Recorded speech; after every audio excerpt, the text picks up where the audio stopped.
Bismillahirrahmanirrahim. Alhamdulillahirabbil alamin wassalatu wassalamu ala asyrafil anbiya'i wal mursalin wa ala alihi wa ashabihi wa man tabi'ahum bi ihsanin ila yaumil. Allahumma arzuqna ilman nafi'a wa rizqan thayyiban wa amalan mutaqabbala Allahumma amin.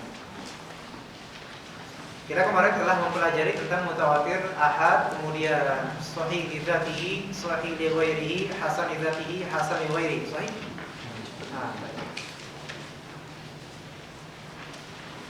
Kalau sahih li dzatihi itu syaratnya ada berapa? 4 atau 5? 5. Yang pertama perawinya gimana? Ya, oke, sanad nyambung. Perawinya adil. Kemudian akurasi hafalannya sempurna. Kemudian selamat dari syadz dan dari illah yang membekas. Udah paham ya itu sahih li dzatihi. Secara zatnya sudah sahih, lengkap. Nah, sekarang sahih li ghairihi. Sahih li ghairihi itu apa di situ definisinya? Sama dengan sahih dzati, cuman terdapat kekurangan dalam di dalam kitabnya itu gimana kalimatnya? Sahih li dzatihi dalam kitabnya gimana? Hadis di mana telah terkumpul syarat hadis sahih li dzatihi, hanya saja perawinya dari si Rawi masih kurang dan hal tersebut dapat di berbagai jalan hadis. Ya. Jadi setelah ada pengumpulan jalur-jalur hadis menjadi sahih li ghairihi. Sebelumnya apakah dia sahih li dzatihi? Tidak. Tidak bisa mencapai sahih li dzatihi karena ada beberapa hal di antaranya misalnya ternyata asalnya dia adalah hasan li dzatihi. Bisa enggak? Hadis hasan li dzatihi kemudian ketemu hasan li dzatihi digabungkan bisa menjadi sahih li ghairihi enggak? Bisa. Nah, kemudian kemarin kita kan mengatakan secara nalar misalnya kalau ada sahih li ghairi, ada sahih li dzatihi, ingat sahih li dzatihi yang 5 syarat itu.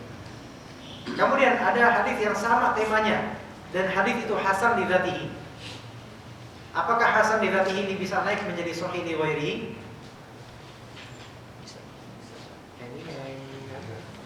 Rumit? Enggak, simpel insyaallah. Bisa? Bisa. Hah? Bisa atau enggak nih?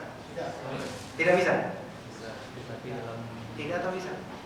Bisa, tapi dalam konteks dari hadis sendiri ulama tidak menjadikannya seperti itu. Saya ulangi nih misalnya. Hasan li dzatihi itu apa? Hadis yang syaratnya ada 5.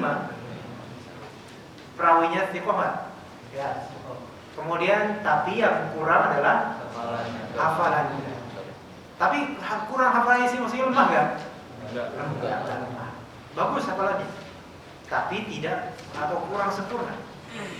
Nah, ketiga bersambung. Hasan li dzatihi bersambung pasti. Kemudian yang keempat selamat dari syadz, selamat dari illah, selamat. Bedanya apa sih sama sahih li dzatihi? Akurasi hafalan aja bedanya. Sahih li dzatihi itu sempurna, hasan li dzatihi itu tidak atau kurang sempurna hafalannya. Dalam artian tidak lemah, tapi standar, bagus. Baik. Sekarang ada kasus.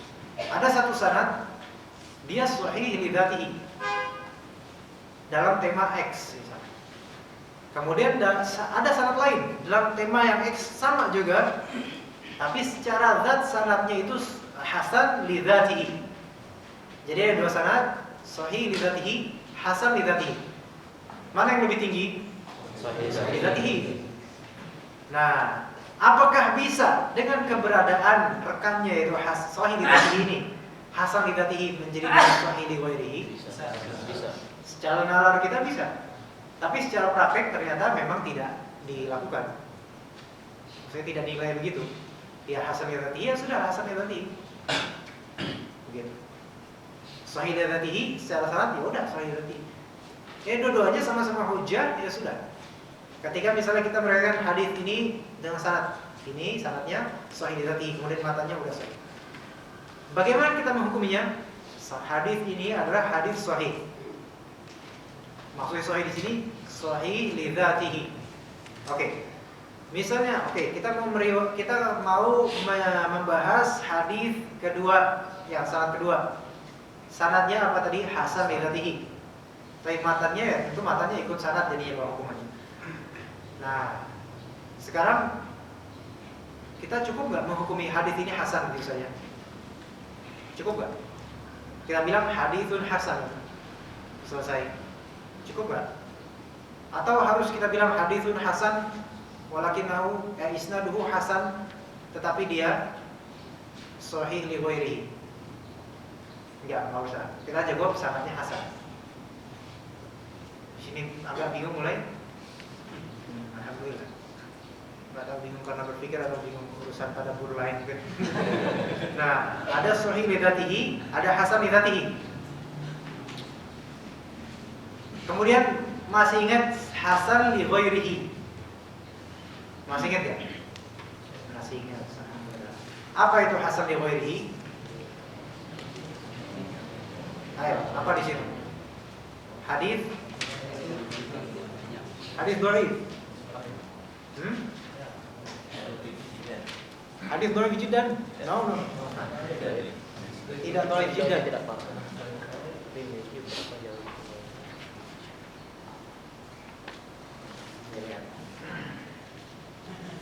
Hadis hasan li ghairihi adalah hadis dhaif.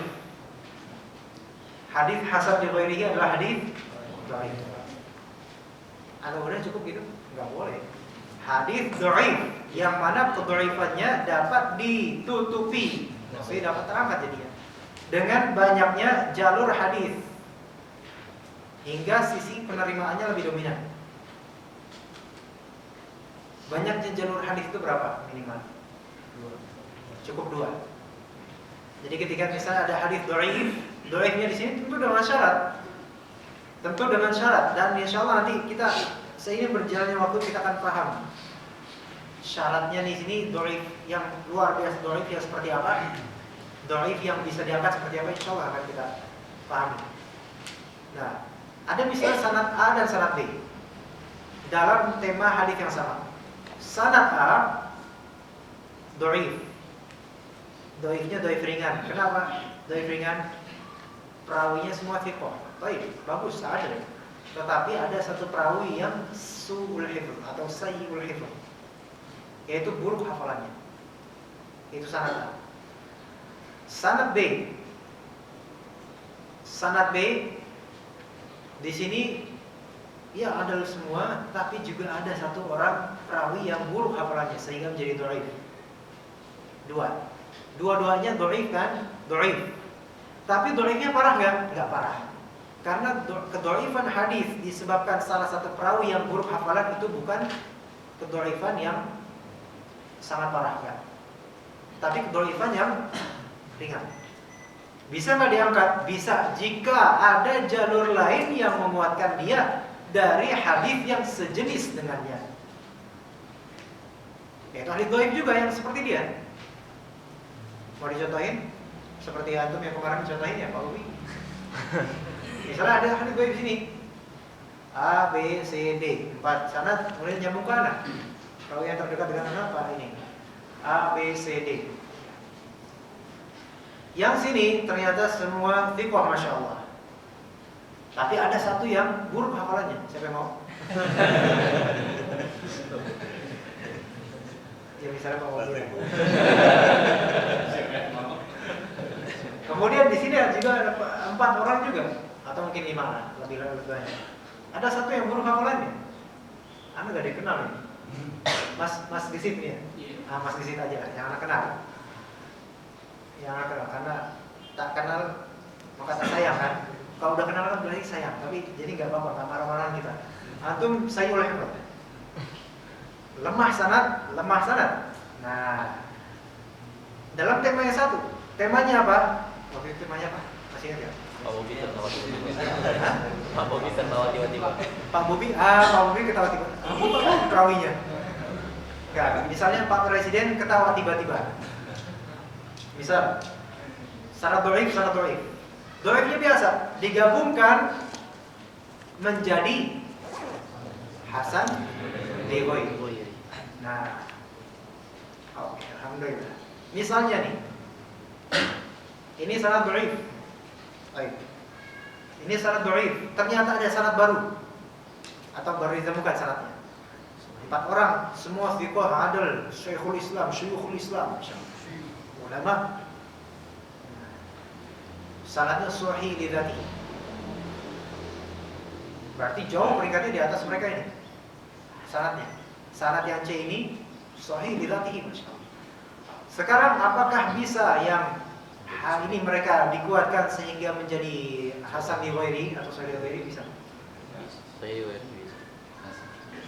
Secara nalar bisa. Yang seperti yang pernah kita bilang bisa secara nalar.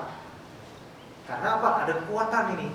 Ya otomatis antum kuat dong. Yang lemah kalau ada yang kuat, berarti yang lemah ikut kuat nanti. Secara nalar. Namun secara praktek enggak disebutkan. Ketika antum sudah dhaif seperti ini, ya udah antum ditinggalkan. Udah ada hadis sahih kok ngapain?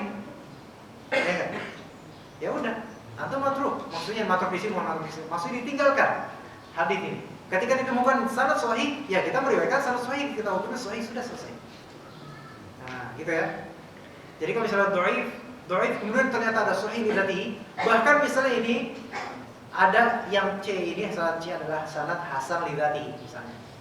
Semua perawinya thiqah, namun semuanya ternyata hafalnya standar.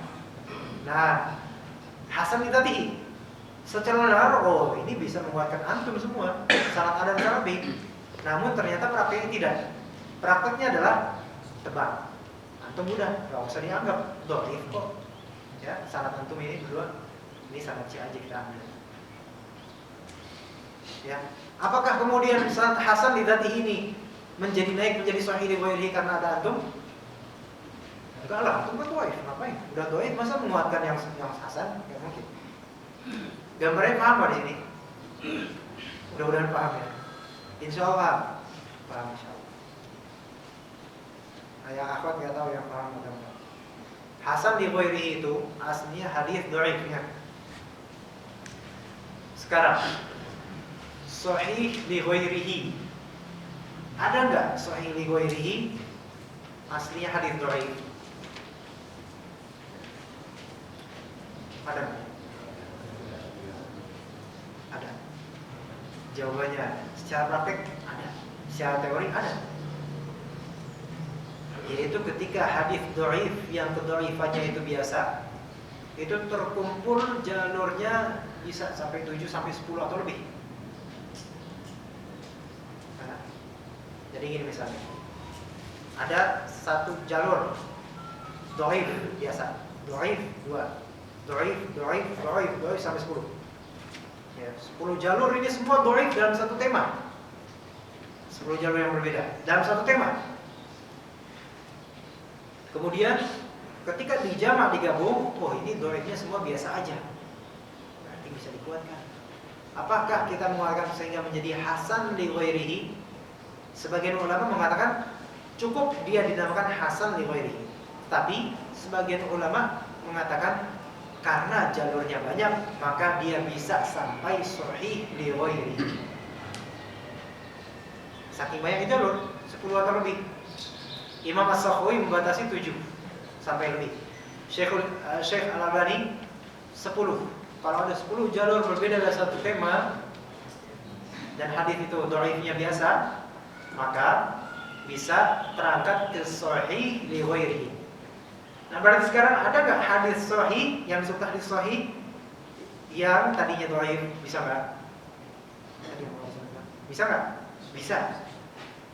Oke, kadang dalam takhrij hadis di kitab-kitab Arabic, di kitab-kitab yang Mustad Ahmad dan yang lainnya, para ulama mengatakan isnaduhu dhaif wal hadis sahih li ghairihi.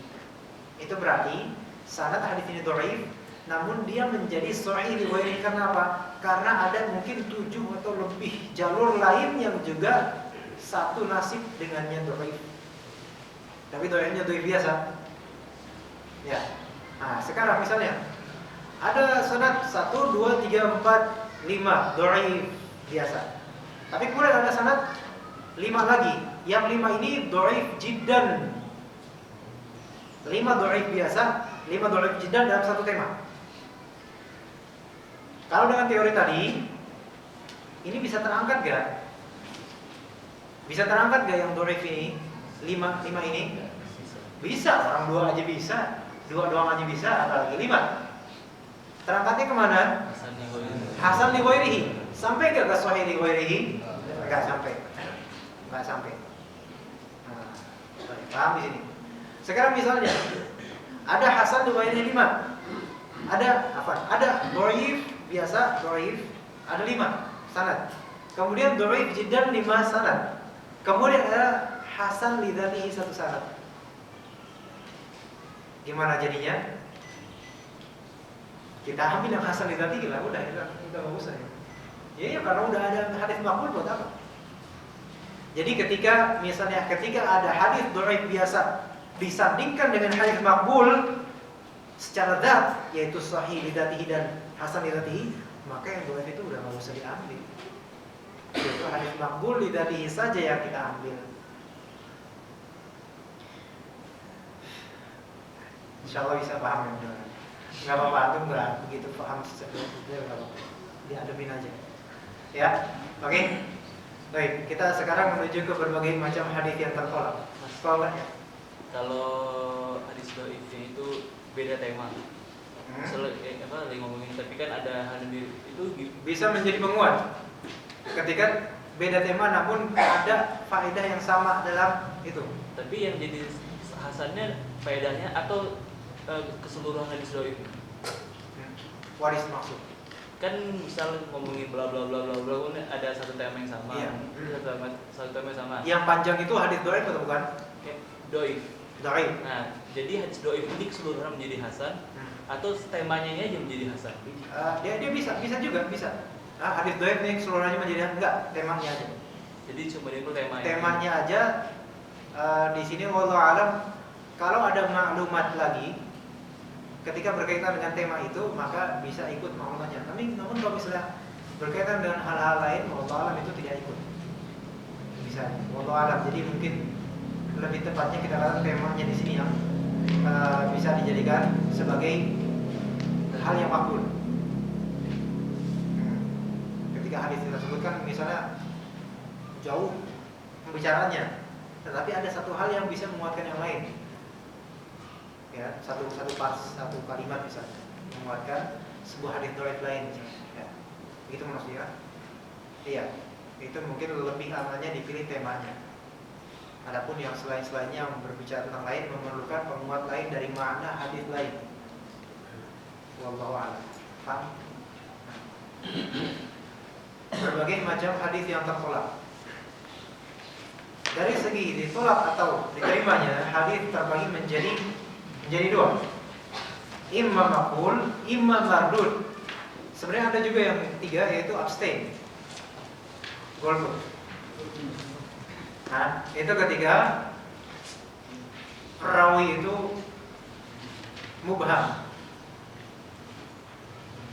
Yaitu apa yang mubham Indonesianya? Tidak disebutkan namanya. An syaikhin, an rajul, telah menceritakan kepadaku seseorang. Itu bisa absen, belum, kita tawakuf aja, itu bisa, ada. Tapi itu nggak usah kita masukin di sini, karena ya umumnya hadis imma maqbul, imma mardud, imma diterima, imma ditolak. Hadis mardud yaitu hadis-hadis yang kurang dari peringkat hadis hasan. Maknanya dalam itu apa? Yang kurang dari peringkat hadis hasan apa? Ya dhaif, maudhu, makruh dan seterusnya. Yaitu dengan tidak adanya satu syarat atau lebih dari syarat-syarat terima sebuah hadis. Syarat-syarat terima sebuah hadis ada 5. Apa tadi? Perawinya thiqah. Thiqah maksudnya makbul. Kedua, hafalan dari perawi itu imma sempurna, imma kurang sempurna tapi enggak sampai lemah. 2. Ketiga, sanadnya bersambung. Keempat, selamat dari syadz dan selamat dari illah qadhihah. Tapi kemudian ada juga yang bisa menjadi makbul, yaitu ketika syarat yang keenam yaitu terjamaknya jalur-jalur hadis dhaif standar biasa. Nah, itu ketika sudah terjamak terkumpul baru bisa makbul. Itu yang keenam. Jadi yang keenam itu syarat yang keenam adalah syarat untuk hadis dhaif untuk menjadi hasan li ghairihi atau sahih li ghairihi. Hasan antum misalnya dengar rekaman lagi biar kita ulang-ulang. Jadi kalau misalnya pertama-tama itu seperti membentur tembok. Tapi nanti kalau diulang-ulang ya pecah juga. Insyaallah. Parah. Ya makanya kita dengar rekaman, dengar lagi, diulang-ulang. Yang keras nanti pecah insyaallah. Yaitu dengan tidak adanya satu syarat atau lebih dari syarat-syarat yang termasuk. Kedhaifan atau kelemahan hadis ini bervariasi sesuai dengan berat, parah dan ringannya sisi kelemahan yang ada. Hadis dhaif memiliki banyak bagian dan akan kami kemukakan yang masyhur saja. Dan malah nggak ada ini. Baik, yang macam-macam hadis. Apa di situ gimana di antum di kertas yang anak tulis yang 3 halaman itu macam-macam hadis ya. Coba dilihat biar lebih tertib. Yang halaman 2 masalah. Macam-macam hadis dari sisi tidak adanya keadilan dan dhabt. 5. Yang pertama tidak macam hadis dhaif ya. Dari sisi tidak adanya keadilan dan akurasi.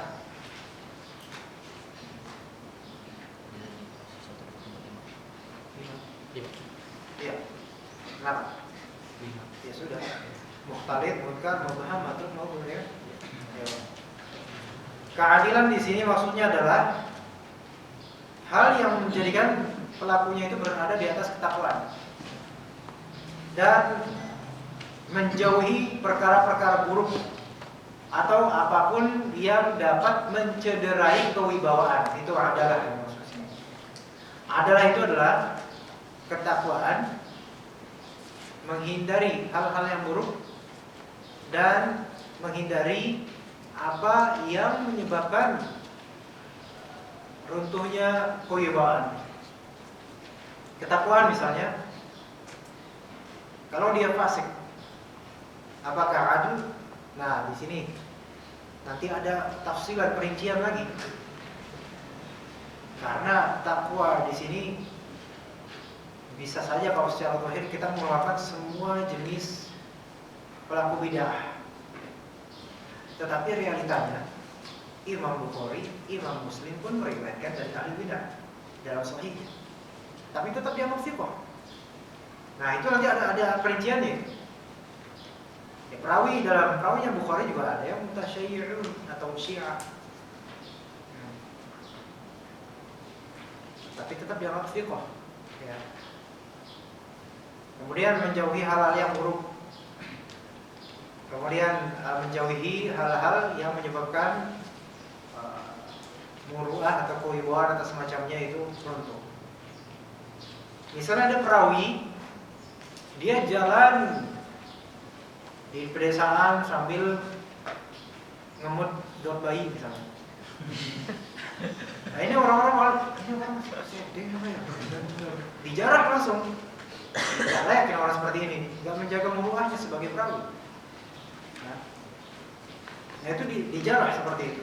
Jadi bukan sekadar berilmu atau bertakwa atau bebas dari kesyirikan, khurafat, takhayul, bid'ah dan sebagainya, tetapi juga dia menjaga muru'ah. Nah, gitu ya. Nah, di antara syarat-syaratnya Islam, baligh, akil, takwa, dan tersifati dengan kewibawaan dan meninggalkan hal-hal yang mencederai kewibawaan tersebut. Tetapi yang namanya kewibawaan dan pride, apa arti pride di Indonesia? Harga diri itu muru'ah. Yang namanya pride atau harga diri itu kadang relatif di berbagai tempat. Kalau misalnya di Jakarta antum makan bubur di pinggir jalan, itu tetap bermuruah, ya kan? Iya apa enggak sih Pak? Itu. Tetapi kalau bagi anak-anak gedongan, nah, kemudian ke tukang bubur di pasar, dilihat, ini si dia makan di situ, ini langsung muruahnya hilang di antara anak-anak gedongan. Itu relatif kadang. Ya. Makanya pernah diceritakan di mustalah hadis, Syu'bah bin al-Hajjaj sendiri pernah menjarah seorang perawi bernama Badan karena apa? Karena berlari bersama kuda pacu. Cuma gitu doang, langsung dijarah, nggak boleh dilewatkan hadisnya. Dan gitu doang. Dan juga pada masanya beliau abad kedua Hijriah dan masa para ulama mutaqaddimin, makan di pinggir jalan itu mengganggu muruah, merusak harga diri. Makan bubur, sama satenya jeroan lagi, belum bersih, nggak mikir nih orang. Apalagi meriwayatkan makanan yang kotor seperti itu. Tapi kalau sekarang biasa. Ya. Nah itu tentang adab, keadilan. Kemudian akurasi, dhabt. Apa itu dhabt? Dhabt itu seorang perawi tersifati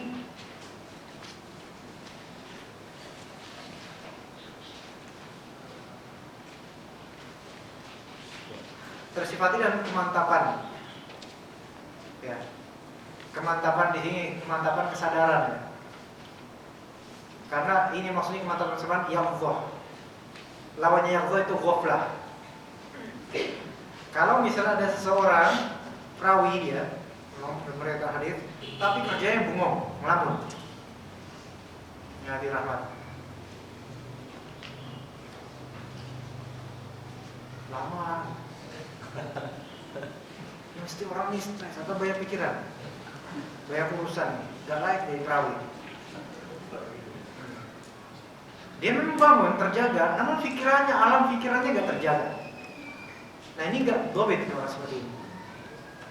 Adapun yang disebut dhabt di sini adalah yang terjaga, sehingga dia bisa menjaga hafalannya. Coba kalau misalnya orang suruh bengong, suruh ngafal, baru sekali bait bengong di situ. Bisa nggak? Pengalaman. Nah, orang yang dhabt itu terbagi menjadi dua. Imma dia mempunyai akurasi dalam kitab atau dinamakan dhabtul kitab, atau akurasi dalam dada, yaitu dinamakan dhabtus shadr. Seperti kita misalnya hafalan kita di mana nih? Hafal dari kata bahasa Arab kan, hafal dari kata hifz. Hafal, hafiz, hafal. Zon diganti lam, tahrif itu. Nah, menghafal atau save bahasa Arabnya itu terbagi menjadi dua. Imam menghafal ke shadr, imam menghafal atau men-save ke kitab. Mana yang lebih kuat? Men-save ke kitab. Jadi para ulama itu mereka lebih kuat, lebih memperkuat save dhabtul kitab daripada dhabtus shadr, karena dhabtus shadr bisa berpotensi untuk hilang atau mukhtalif, berubah-ubah. Tapi kitab juga bisa sebenarnya, cuma kitab lebih akurat lagi insyaallah. Nah, ada perawi yang memang dia mengandalkan kitab full, sehingga ketika misalnya dia meriwayatkan di negeri lain ketika dia tidak membawa perpustakaannya, oh itu mukhtalif jadinya. Nanti mukhtalif kita pelajari. Mukhtalif, gaduh-gaduh hafalannya jadi. Nah, dari mukhtalif, ikhtilaf. Ada juga perawi yang ketika dia diminta melafalkan apa yang dihafal langsung keluar ilmunya. Ada yang kayak gitu. Tapi ketika stres, nah ini langsung beda, ngomongnya ngelantur. Itu juga mukhtalif juga ini. Setelah ini apa? Hadis mukhtalif kita. Nah itu dhabt. Selesai dhabt, paham di sini kalau dhabt. Jadi dhabt berkaitan dengan akurasi hafalan. Oke. Macam-macamnya terbagi menjadi 5. mukhtalit adalah hadis di mana perawinya diduga buruk hafalannya karena faktor usia atau kebutaan atau hilangnya catatan-catatan miliknya. Jadi dalam ilmu hadis ada istilah namanya ikhtilat, yaitu percampur bauran antara ingatan, baik sanad atau matannya. Nah, mukhtalit ini hadis yang disebut hadis mukhtalit, hadis yang ada perawi di dalamnya diduga buruk hafalannya, kacau hafalannya, banyak yang salah, memiliki waham atau tahu waham? Waham lawan dari zon rajih. Jadi waham itu marjuh. Sahih atau enggak? Bawahnya waham apa? Jahal, basir. Bawahnya lagi jahal murakkab. Atasnya waham syak. Atasnya syak zon. Atasnya zon ilm. Atasnya ilm. Ilm murakkab ada? Ada.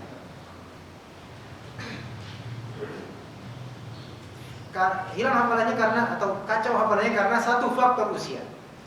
Ini berkaitan dengan dhabt as-sadr atau dhabt al-kitab.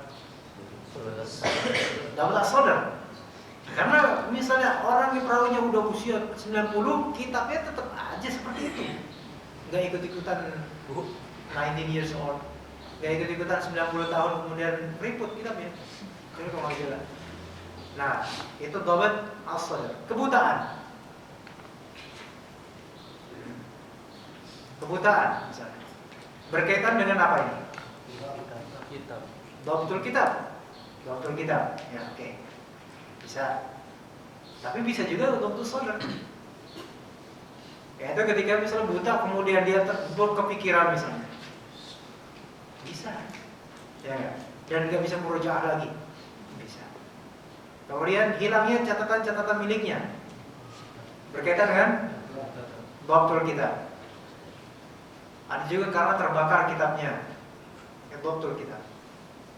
Tapi kemudian terbakar kitabnya, kemudian stres. Dhabtul kitab dan dhabtul sadr campur. Ya. Stres maksudnya dalam artian tertekan karena kitabnya masya Allah terbakar. Nah, hadis-hadis yang diriwayatkan ada sebelum terjadi ikhtilat dapat diterima. Paham sih maksudnya? Misalnya Rahmat ini perawi, kemudian pada usia 40 tahun, catatannya hilang,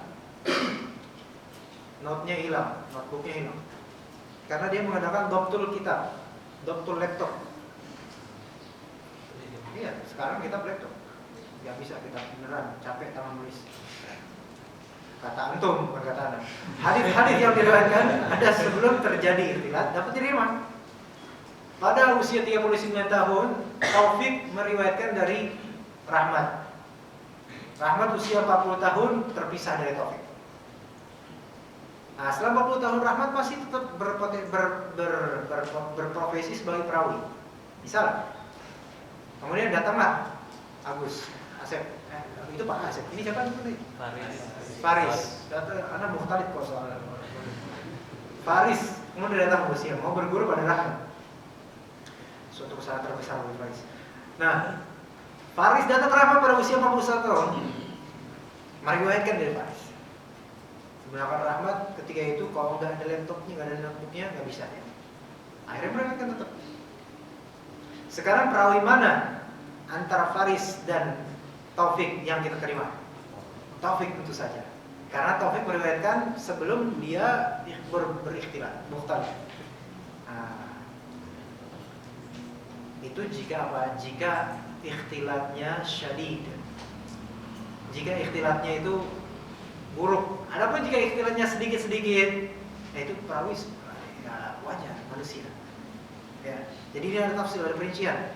Kalau ikhtilatnya dia itu luar biasa, berpengaruh sekali, nah itu baru terjadi hukum seperti ini. Namun kalau ikhtilatnya dia biasa, misalnya tertukar sedikitlah kalimat dan itu nggak berpengaruh pada apa-apa, atau pakai sinonim dengan makna dan sebagainya, nggak masalah. Ya. Sementara hadis-hadis yang tidak dapat dibedakan keberadaannya, maka ia bersifat mauquf atau abstain. Nah, ini. Ada hadis mardud, ada hadis maqbul, ada hadis di sini mauquf dalam artian kita tawakuf dalam menghadapinya sebelum kita mengambil jalur-jalur lain untuk memperkuat atau melemahkannya. Misalnya antum mukhtalid sejak usia 40 tahun. Ternyata ada perawi yang bernama siapa? Ahmad. Umar misalnya meriwayatkan dari antum sejak antum usia 20 tahun hingga antum wafat. Diriwayatkan oleh Umar dari Rahmat dan seterusnya. Jadi Umar ini murid paling setia dia. Dari awal masa sebelum ikhtilat sampai dia sudah ikhtilat, tetap Umar bersamanya. Kemudian Umar meriwayatkan kemudian ke murid-muridnya, murid-murid tersebar. Akhirnya di generasi berikutnya nggak ketahuan ini hadis Rahmat ini diketahui dia adalah seorang mukhtalid setelah usia 40. Tapi saya nggak tahu ini hadis diriwayatkan setelah atau sebelum dia mukhtalid. Misalnya di usia dia 25 tahun dia kepada ini misalnya. Atau setelah dia ikhtilat di usia 45 tahun misalnya. Di sini paham kan gambarannya atau agak sulit gambarnya? Anak beri contoh misalnya anak aja biar lebih center. Anak di sini usianya berapa kira-kira? Udah anggap aja 22 usianya, alhamdulillah. 22. Nah, pada usia 25 terkena musibah. Mudah-mudahan enggak sih. Terkena musibah. Apa sih enaknya? Enggak diangkat. Faktor usia. Pada usia 50 tahun. Nah, faktor usia mukhtalid, apalagi kemana-mana. Udah itu beban pikiran, memikirkan masa depan, akhirat dan sebagainya. Mukhtalid. Nah, ada seorang murid sehidup semati anak, seumur hidup dia amalnya terus. Taufik misalnya. Tapi Taufik di sini kan nggak ketahuan dia meriwayatkan hadis dari anak ketika anak udah mukhtalid atau belum. Siapa tahu Taufik menulis hadis dari anak, hadis misalnya hadis tentang bahwasanya kebersihan adalah gini misalnya, hadis X. Nah, murid-muridnya itu nggak tahu nih Taufik ini nulis hadis dari anak ketika anak belum berusia 50 atau sudah 50. Nggak tahu. Nah, sekarang apa motif atau sikap dari para perawi setelah atau ulama setelah Taufik jauh? Tawakuf dia. Karena apa? Bisa jadi hadis ini diriwayatkan sebelum Hasan mukhtalid, bisa jadi setelah mukhtalid, jadi nggak tahu nih. Tetapi ketika misalnya ada periwayatan lain datang, ternyata meriwayatkan, menegaskan bahwasanya periwayatan ini sebelum Hasan mukhtalid, maka bisa memperkuat. Jadi hadis mukhtalid itu hadis dhaif bukan? Dhaif. Tapi bisa nggak diangkat? Bisa. Menjadi hasan li ghairi. Tapi misalnya masa menjadi hasan li ghairi? Kan perawinya benar semua, tersambung, adil. Nah, hasan li ghairi atau sahih li dzati. Siapa tadi jawab? Alhamdulillah. Masya Allah, Hasan. Dipikirin lagi ya, antum pikirin di rumah aja kalau gitu ya. Misalnya Hasan 50 tahun usia mukhtalid. Riwayatan Hasan ini nggak tahu nih mau mukhtalid atau enggak nih. Kemudian di hadis yang sama ada jalur lain dari selain Taufik meriwayatkan ini, misalnya antum siapa namanya? Iman itu adalah murid anak sejak anak usia 22 tahun sampai 25 tahun. Oh, berarti masih fresh, Masya Allah. Ya kan? Berarti belum mukhtalid. Meriwayatkan ini hadis kebersihan adalah begini-begini. Sama dengan periwayatannya Taufik. Ini menunjukkan periwayatannya Taufik itu berarti di usia anak 22 atau 25 atau sekitarnya, yang penting udah dikuatkan sama periwayatan dia yang terjadi di ketika anak masih fresh. Berarti hadis ini apakah dhaif? Tidak. Sahih. Imma sahih li dzatihi, imma hasan li dzatihi. Tergantung nanti perawinya gimana. Ya, paham ada enggak? Insyaallah orang paham. Didengar lagi apa kajian? Didengar ulang. Oke, di sini gambarnya udah jelas. Kita lanjut ke matruk, munkar. Nah, ini munkar harus benar-benar ini, teliti munkar. Nanti ada sampelnya. Hadis munkar adalah hadis yang diriwayatkan oleh seorang perawi dhaif yang bertentangan dengan perawi thiqah. Titik. Dah itu definisinya. Hadis munkar adalah hadis yang diriwayatkan oleh seorang perawi dhaif yang bertentangan dengan perawi thiqah. Bertentangan dengan periwayatan perawi thiqah. Jadi misalnya di masalah kasus ini sama kasusnya ada dua sanad. Yang satu sanadnya dhaif, yang satu sanadnya thiqah. Tetapi ternyata ada pertentangan di sanad atau di matanya. Ini insyaallah akan kita pahami dari kertas yang antum dapat satu halaman itu. Siap-siap. Nah, antum warnanya apa kertasnya? Putih. Tulisannya hitam. Nomor merah ya kan? Siap sekali. Misal munkar. Ini hadis dalam satu tema. Tentang apa? Tentang Rasulullah rambutnya disemir. Nah, jadi antum ketika melihat ada seorang disemir rambutnya langsung bilang, "Tasyabbuh bil kufar antum." Jangan langsung bilang gitu. Enggak mesti. Siapa tahu malah mengikuti apa yang Rasulullah lakukan. Nah, munkar itu dhaif enggak sebenarnya? Hah? Dhaif karena hadis ini diriwayatkan oleh perawi yang dhaif, itu pertama. Tetapi ternyata menyelisihi atau bertentangan dengan riwayatnya perawi yang thiqah. Wah, ini berarti udah dhaif. Nentang lagi kan? Nah, berarti double dhaif. Berarti dhaif jiddan. Sekarang yang kita hukumi yang namanya hadis munkar itu dhaif jiddan, enggak mungkin naik kemana-mana. Ya. Karena ada dua kecacatan. Udah dhaif, bertentangan lagi sama thiqah.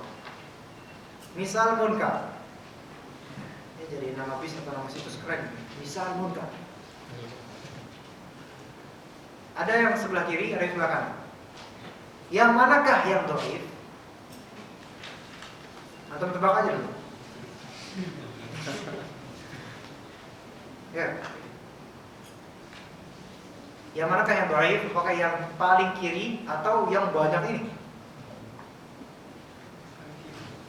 Paling kiri, kata siapa? Antum lagi. Kalau antum benar luar biasa. Kalau antum salah ya biasa aja. Coba yang lain. Ada yang bilang kanan? Kanan. Yang ramai atau yang menyendiri? Yang dhaif di sini? Jangan tertipu. Baik, kita ini. Yang pertama dari sebelah kiri dulu. Rasulullah. Abu Hurairah ditanya tentang apakah Rasulullah itu rambutnya disemir, dikatakan ya. Ini hadis ini. Kemudian Abu Hurairah di sini kata meriwayatkan pada Utsman bin Abdullah bin Mu'id. Kemudian di bawahnya Syariq An-Nakhai. Di bawahnya Waqi' bin Al-Jarrah, guru Imam Syafi'i. Kemudian di bawahnya anaknya Waqi', Sufyan bin Waqi'. Nah, baru di At-Tirmidzi. At-Tirmidzi meriwayatkan dari anaknya Waqi'. Ini di kitab Asy-Syama'il Al-Muhammadiyah, karya Imam At-Tirmidzi. Nah, coba lihat, bandingkan dengan sanad yang kedua. Apa perbedaannya antara Abu Hurairah dengan Ummu Salamah? Nah, yang bertentangan di sini sebenarnya bukan nanti matanya, bukan matanya sepakat, matanya sama, matanya maksudnya di sini tidak bertentangan sama sekali. Meskipun nanti mata di sini saling berbeda, ada mengisi satu sama lain. Matanya itu sama, mirip satu tema dan tidak ada pertentangan di dalamnya. Namun yang bertentangan di sini Abu Hurairah dan Ummu Salamah, manakah yang lebih benar? Nah, Ummu Salamah meriwayatkan kepada Utsman bin Abdullah bin Mauhib. Dan Utsman bin Abdullah bin Mauhib minimal meriwayatkan kepada 6 orang. Sebenarnya ada 7 dan ada yang mungkin yang lainnya yang Anda nggak tahu lagi mana. Utsman bin Abdullah bin Mauhib meriwayatkan ke minimal 6 orang. Abu Muawiyah, Salam bin Abi Muti', Nasir bin Abi al-Ash'ath, Israel,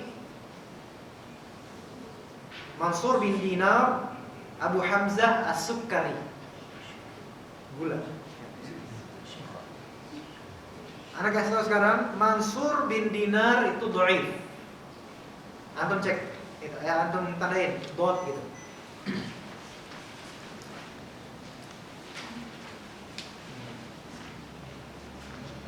Kemudian antum cek Abu Muawiyah, Salam dan Nasir, Israel, Abu Hamzah thiqah. Atau ya pokoknya mereka bukan termasuk dhaif, non dhaif.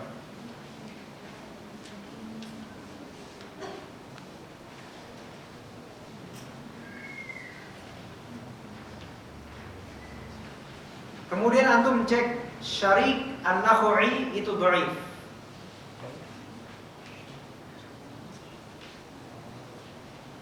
Nah, Waqi' punya anak. Waqi' itu ulama besar, gurunya Imam Syafi'i. Ternyata anaknya dhaif. Siapa anaknya? Sufyan. Antum cek dhaif, tulis dhaif. Nah, sekarang antum dari tadi nggak ngeliat ya bahwasanya di bawah nih ujung-ujung Al-Baihaqi, Tabrani, Bukhari, Ahmad. Kalau Bukhari pasti sahih kan? Kalau di Sahih Bukhari sahih. Namun di sini semua yang disebut Bukhari di sini ada di dalam Sahih Bukhari, bukan di tempat yang lainnya. Nah, berarti mana yang dhaif? Kiri. Mana yang munkar? Ya, kok yang itu terjawab tadi. Yang munkar adalah kiri. Kenapa munkar? Karena ada 2 perawi yang dhaif. Dari mana sisi kemungkarannya? Ummu Salamah bertangan. Nah, nih seandainya ya kita lihat kita pelajari Rasulullah, Abu Hurairah itu Utsman bin Abdullah Mauhib dan nggak usah urus itu. Syarik An-Nakhu'i dhaif. Baik. Sufyan bin Waqi' dhaif. Waqi' ini Masya Allah, fiqh alim, ulama ahli hadis. Tirmidzi nggak usah. Nah, ada 2 di sini kan? Di sini bukan masalah jumlahnya dia ada 2 dalam pelatihan enggak. Masalahnya bukan itu. Masalahnya Syarik An-Nakhu'i di sini berbeda dengan 6 perawi yang lebih baik darinya. Siapa? Abu Muawiyah, Salam, Nasir, Israel, Abu Hamzah As-Sukkari. Ya kan? Bertentangan gak sih sama yang lebih thiqah? Apa sama yang thiqah? Bertentangan gak? Apa bertentangan di sisi apa?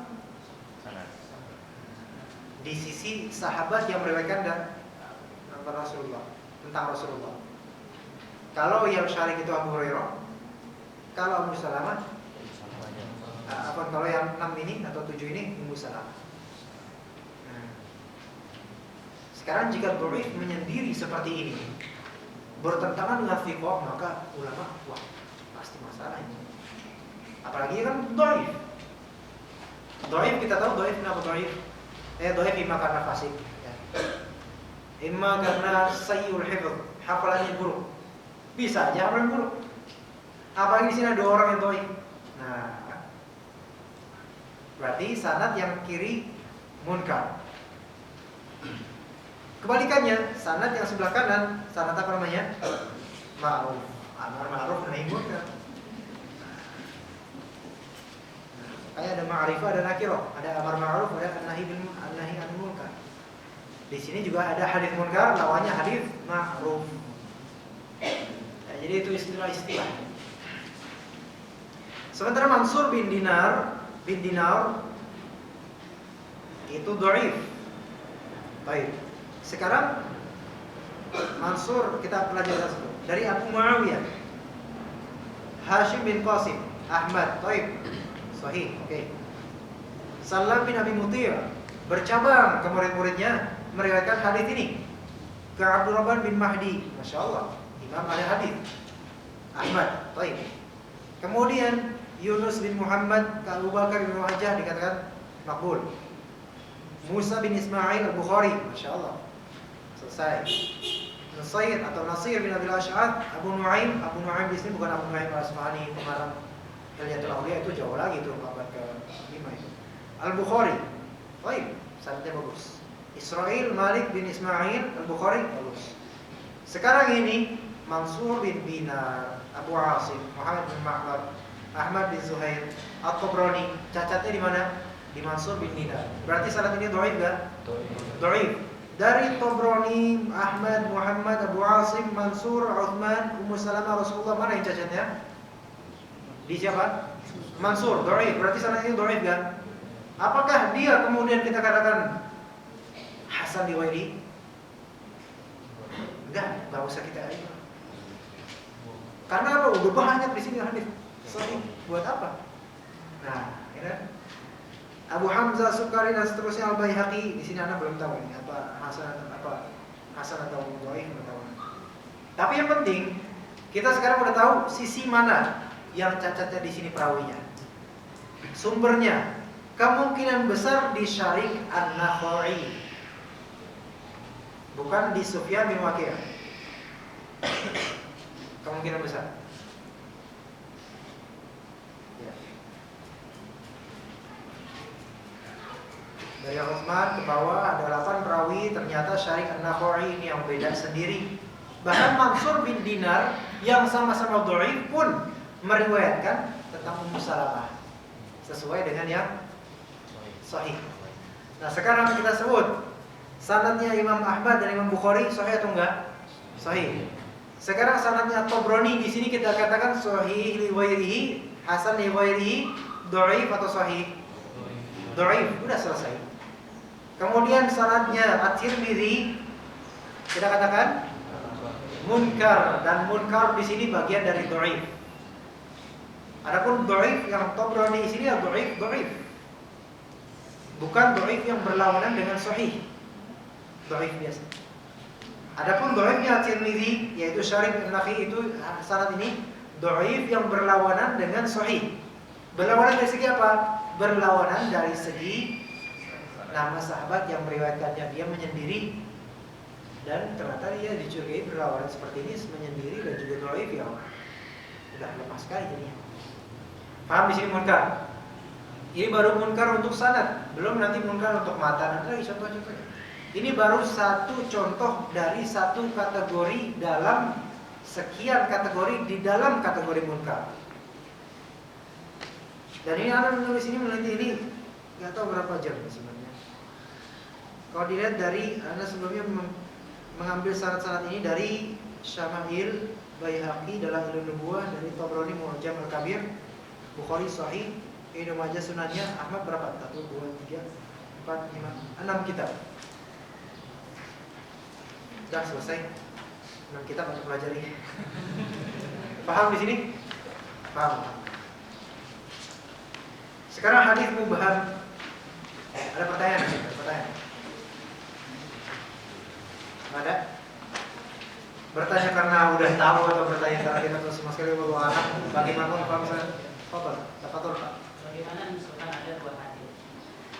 Misalkan hadis dari Rasulullah diselamatkan, kemudian hadis dari Rasulullah Abu Hurairah.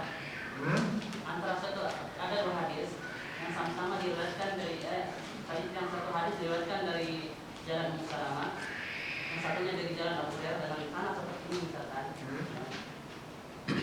Sekarang terdapat kontradiksi antara riwayat Ummu Salamah dan riwayat Abu Hurairah. Manakah yang lebih dari kedudukan, apakah Abu Hurairah atau Ummu Salamah? Ini dalam tema yang sama nggak?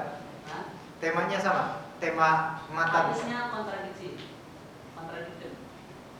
Ketika hadisnya kontradiksi. Ya. Ya itu munkar. Jadi ini munkar. Ini kan contoh munkar dari segi sanad. Ini udah munkar di sininya. Ya, apalagi ininya nggak usah lagi dianggap karena sanadnya udah munkar, ya kan? Nah, misalnya ini sanad udah munkar, kemudian dia bertentangan lagi, awal lebih-lebih. Ya. Misalkan dari Abu Hurairah ini cuma Sahih, thiqah. Baik, oke, berarti dari Ummu Salamah bahwa semuanya sahih thiqah. iya, thiqah. Nah, sekarang yang dari kita itu Ummu Salamah, antara Ummu Salamah dan Abu Hurairah mana yang lebih dilakukan? Ya, kita ini kan thiqah dan semuanya pokoknya makbul lah, makbul, oke? Ya. Kemudian di sini matanya ternyata bertentangan dalam satu kalimat. Kita lihat di sini. Pertama, kita jamak dulu.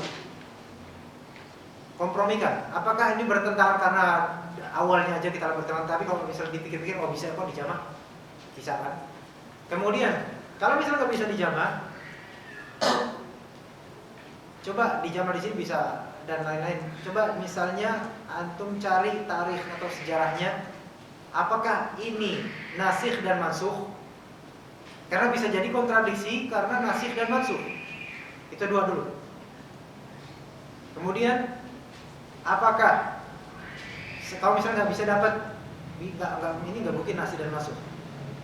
Apakah ini bisa mengkhususkan, mengumumkan dan sebagainya? Kalau semua cara nggak bisa, kita lihat sanadnya.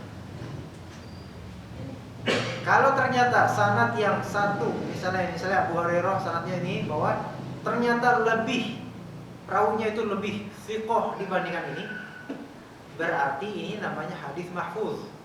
Ini namanya hadis syadz. Nah, hadis syadz itu sama seperti hadis munkar dalam artian sama-sama tidak bisa dijadikan hujjah walaupun sanadnya sahih.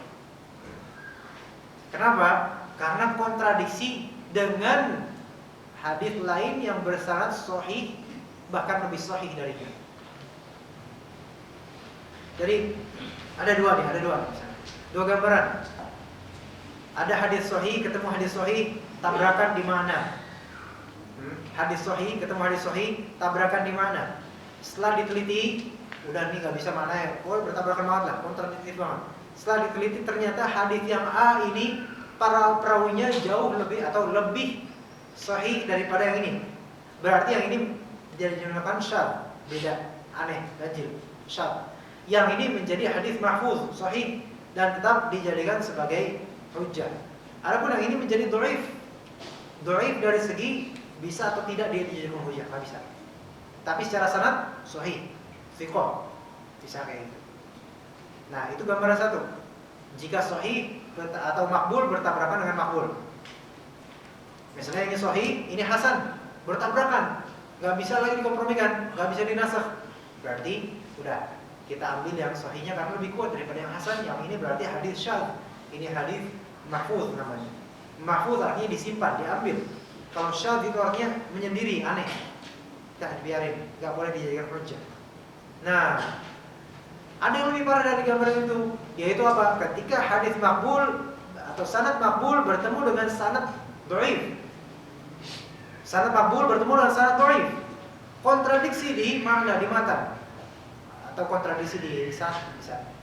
Nah, sekarang karena kontradiksi nggak bisa dikompromikan, nggak bisa dinasakh dan ditaksis dan sebagainya, maka yang dhaif ini dia nggak mungkin ditaksis, nggak mungkin dijamak. Sebelumnya, misalnya hadis sahih atau maqbul ketemu dengan hadis dhaif, kontradiksi di sini. Antum nggak menganggap hadis ini nggak ada juga, nggak, tetap aja nih sahih. Ngerti sini? Kontradiksi antara yang kuat dengan yang lemah. Apa antum mau menjamak antara kuat dan lemah? Enggak. Tapi di sini antum menjadikan lemah ini semakin lemah, menjadi munkar namanya. Yang sahih di sini yang kuat, kita ambil yang ma'ruf. Kita jadikan dia sebagai ma'ruf namanya. Berarti yang lemah kita jadi yang lemah, semakin lemah kita jadikan munkar. Itu. Jadi ada dua pasangan ketertabrakan antara sahih dengan sahih atau makbul dengan makbul, maka yang satu mahfuz yaitu syadz. Kalau ketertabrakan antara yang makbul dengan yang dhaif, maka yang makbul itu adalah yang ma'ruf, yang dhaif adalah yang munkar. Gimana Pak? Bisa antum pahami? Atau masih ganjil? Kapan yang jadi mutharib? Mutorib itu goncang. Itu nanti ada bahasanya. Di sini ada mutorib. Mutorib gimana? Nah, ini nanti ada halaman 8 insyaallah.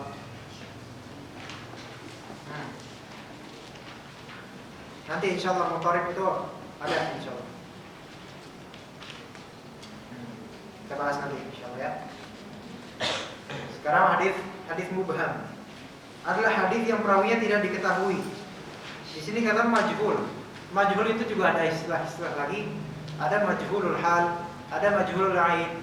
Namun sebenarnya yang dimaksud di sini hadis mubham adalah hadis yang perawinya tidak diketahui dalam artian tidak disebut namanya.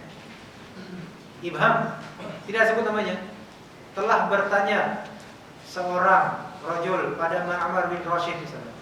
Kemudian Ma'mar bin Rashid menjawab, telah menyeriwayatkan kepadaku siapa dan siapa. Ya. Misalnya Rahmat berkata, telah menceritakan kepadaku seorang kakek tua. Dia bercerita di suatu hari ada seorang pemuda. Wah, ini 2 kali dia. Kakek tua, pemuda, atau Thiqoh, Majhul, Makdub, Iblis, Dajjal, nggak tahu siapa.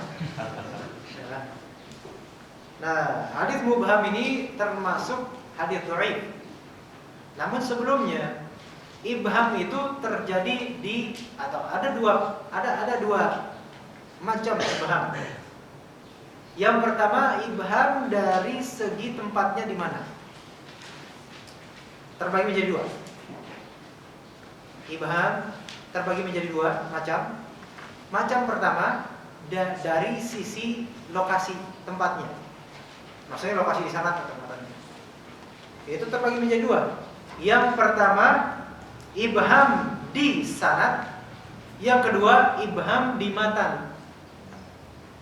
Nah, ana beri contoh ibham di sanad seperti ini. Dalam kitabnya Taufik menulis, telah menceritakan kepadaku Rahmat. Rahmat berkata, aku mendengar seorang pria berkata, ia telah menceritakan bahwasanya Arif meriwayatkan dari Irman dan seterusnya. Di dalam sanad itu ada kata seorang. Mubham, ibham, ketidakjelasan nama dalam sanad. Baik itu sekali atau 2 kali, 2 kali malah lebih sulit lagi nanti. Ya, begitu. Telah menceritakan kepadaku bulan A, bulan B telah menceritakan kepadaku. Dia berkata, seorang perawi telah menceritakan kepadaku. Dia berkata, bulan B. Seorang perawi ini disebut ibham atau mubham karena tidak ketahuan namanya siapa. Pokoknya kan namanya A, B, atau D dan seterusnya. Nah, jadi ibham itu nggak ada penyebutan nama. Mungkin penyebutan gelar mungkin. Telah menceritakan kepada seorang syekh misalnya. Mungkin. Tetapi kan yang terpenting di sini nama, karena gelar itu banyak, Pak. Aku seperti seorang dokter telah berkata kepadaku. Ya dokter siapa? Apa dokter Boyke, Boyzon, Boyfriend, Boy.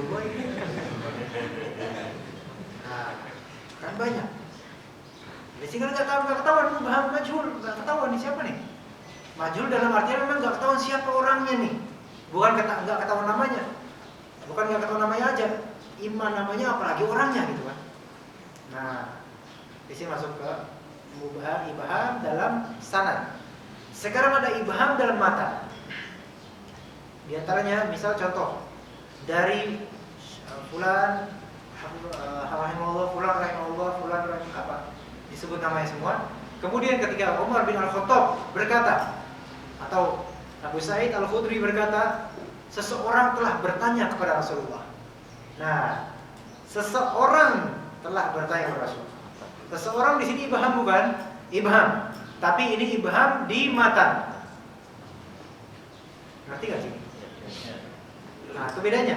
Ibham di sanad itu di silsilah atau rantai sanad itu ada yang nggak jelas nama, nggak tahu siapa namanya. Adapun ibham di matan itu biasanya di sahabat kalangannya. Ya, gitu. Hukumnya gimana kalau ibham di sanad? Tawakuf dulu.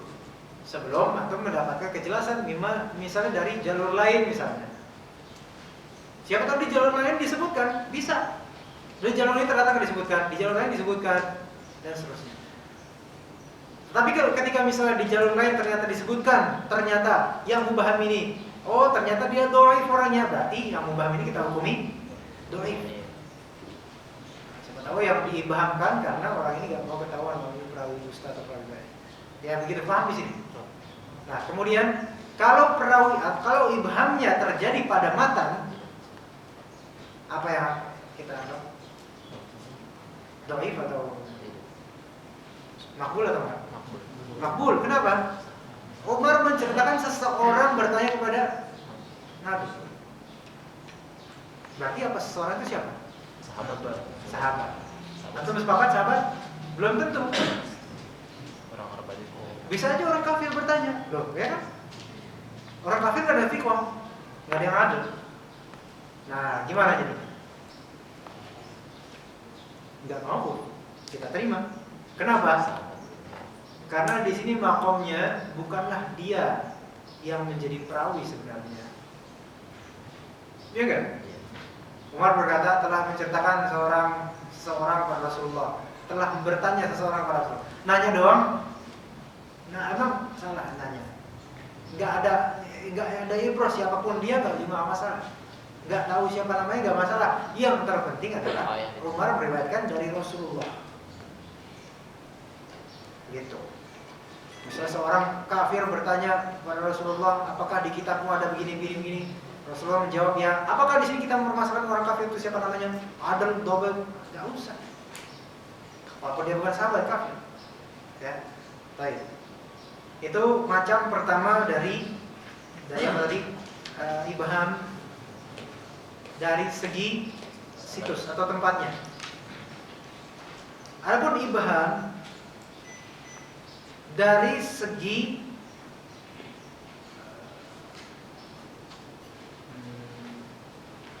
ringan atau beratnya. Ringan atau beratnya. Ibham dari segi ringan atau beratnya terbagi menjadi dua, ringan dan berat. Atau berat dan ringan. Ya kan? Saya juga bingung tadi mau mengklasifikasikan namanya apa seginya ini. Ya udah, ringan dan berat. Terbagi menjadi dua, ringan atau berat. Ringan itu berarti ibham yang ketika kita menjamak jalur-jalur, oh ternyata gampang diketahui, oh fulan. Misalnya jalur dari Hasan menuju ke Sulaiman, menuju ke Daud. Daud menceritakan seseorang bertanya kepada ini, kemudian dari Ahmad, dari fulan, dari Husain, dari Hasan dan seterusnya. Nah di sini ada seseorang cari jalur lain. Oh ternyata ketemu dengan satu yang mirip. Oh ternyata muridnya Daud ini adalah yang disebut Muhammad di sini adalah misalnya Farhan. Misalnya. Farhan. Oh Farhan ini ternyata seorang yang thiqah. Abdul. Berarti kita hukumi ini sebagai mengikuti dia. Nah, kalau misalnya ternyata kita temukan bukan Farhan misalnya, Asep misalnya, Asep misalnya, maaf ya Pak, Asep ternyata palsu, pemalsu hadis, maudhu. Nah, berarti maudhu. Di sini berarti hubungannya kita gak udah maudhu. Nah, kemudian itu yang gampang, itu simple, udah gampang ketemu semua di jalurnya, cuma ada 2 atau ada 3, udah gampang sekali, bisa dihukumi langsung. Sekarang ada yang ibhamnya itu sulit atau berat. Yang berat itu misal dari Ahmad ke Muhammad, dari seseorang, dari Sulaiman, dari Daud. Jadi Sulaiman punya murid seseorang. Siapa ini? Di jamak jalur. Ternyata ada 10 jalur. Nah, 10 jalur ini ternyata beda-beda. Beda-beda. Jalurnya ada sahih, tapi ternyata bertentangan sama yang sahih lainnya. Dan juga konteksnya agak berbeda sedikit. Wah itu, pokoknya ada yang modelnya itu banyak jalurnya, namun ada kebingungan di sini nanti, susah untuk memastikan ini siapa, karena ada yang Ahmad, ada yang Musa, ada yang ini, dan seterusnya. Ada juga yang setelah dicari sanad lain nggak ketemu-temu, ini termasuk yang berat. Jadi terbagi menjadi dua, ibham. Ada yang ibham di secara situs, macam ibham secara situs, yaitu dari ibham dari sanad, ada ibham dari matan. Kalau ibham dari sanad, apa gimana jadi? Dhaif atau enggak? Dhaif aslinya, tapi kita harus apa? Ya cari-cari lagi, siapa tahu ketemu. Nah, dan itu nanti relatif tergantung dengan kepastiannya nanti gimana. Kemudian dhaif dari di matan, ya itu ibham di matan, nggak masalah. Kemudian ada ibham dari segi ringan atau beratnya. Kalau misalnya ringan, mudah, ya udah kita hukumi seperti itu. Kalau misalnya berat, nah ini yang susah. Berat ini pun relatif, karena berat mungkin karena jahilnya atau berat karena memang saking sulitnya bisa. Ya. Jadi paham kita mengenai mukhtalid, munkar, mubham. Matruk. Arti matruk adalah ditinggalkan. Arti matruk adalah hadis ditinggalkan, yaitu hadis yang diriwayatkan oleh seorang perawi yang sudah terkenal dengan kebohongannya di antara manusia. Itu matruk. Sekarang hadis maudhu', hadis yang diriwayatkan oleh seorang perawi yang telah diketahui secara sengaja telah berbohong kepada Rasulullah SAW. Apa bedanya? Samanya hadis-hadis yang mardud semuanya, dan nggak mungkin diangkat derajat hasan, nggak mungkin sampai kapanpun. Walaupun sesuai dengan hadis sahih sekalipun, nggak bakal diangkat. Kalau misalnya matruk, itu yang perawinya ada yang apa? Terkenal kebohongannya di antara manusia. Kalau maudhu', perawinya terkenal bohong dengan atas nama Nabi, atau bohong di hadis. Beda nggak? Beda. Bedanya di mana? Kalau yang matruk itu tertuduh berdusta atau muttaham bil kadzib. Kalau maudhu', perawinya itu kadzab atau kadzib. Beda itu. Beda antara tertuduh dalam istilah hadis, dalam istilah jarh wa ta'dil, dalam istilah jarh. Antara muttaham bil kadzib dengan kadzib atau kadzab itu beda. Atau wadha'. Wadha' itu pemalsu hadis. Ya, pemalsu hadis berarti ya yang maudhu', yaitu berdusta atas nama yang sengaja. Adapun muttaham bil kadzib, itu yang tertuduh berdusta. Maksudnya dia punya potensi berdusta walaupun kita nggak bisa. Dia punya potensi berdusta di hadis walaupun kita tidak bisa memastikannya dia berdusta atas hadis. Ngerti sih? Yaitu orang yang tertuduh berdusta ini, orang yang di kesehariannya biasa berdusta atau terkenal berdusta, tapi tidak diketahui dia berdusta atas nama hadis atau nabi. Yaitu berdusta, bicara biasa aja berdusta. Ya.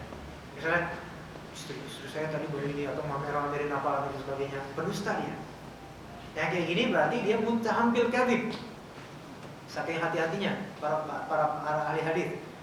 Orang yang tertuduh berdusta atau terbiasa dengan kedustaan, ini nggak menjamin hadisnya ini.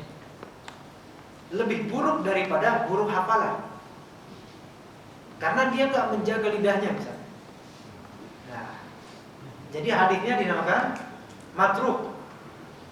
Kalau misalnya maudhu', itu hadis yang perawinya ada yang apa? Ada yang dikenal sebagai pemalsu atau berdusta dalam hadis. Sekarang berarti kita paham ada mukhtalid, ada munkar, ada muham, ada matruk, ada. Alhamdulillah. Ini bermanfaat nanti, insya Allah kita kajian Bulughul Maram nanti bermanfaat sekali insya Allah. Dan juga seterusnya. Bahkan bukan kajian Bulughul Maram, terus nanti seterusnya kita akan tahu paham. Mungkin yang sekarang yang masuk akan rugi sedikit, kecuali kalau misalnya mendengar rekaman kajian. Baik, kita selesaikan sampai sini. Yang mau wudu silakan berwudu. Kita selesaikan ini, insya Allah. Kan depan kita lanjutkan lagi dan setelah hadisnya tidak apa-apa, ada nambah sedikit, yang penting paham dan berkait insya Allah. Subhanakallahumma wa bihamdika asyhadu an la ilaha illa anta astaghfiruka wa atubu ilaik. Wassalamualaikum warahmatullahi wabarakatuh.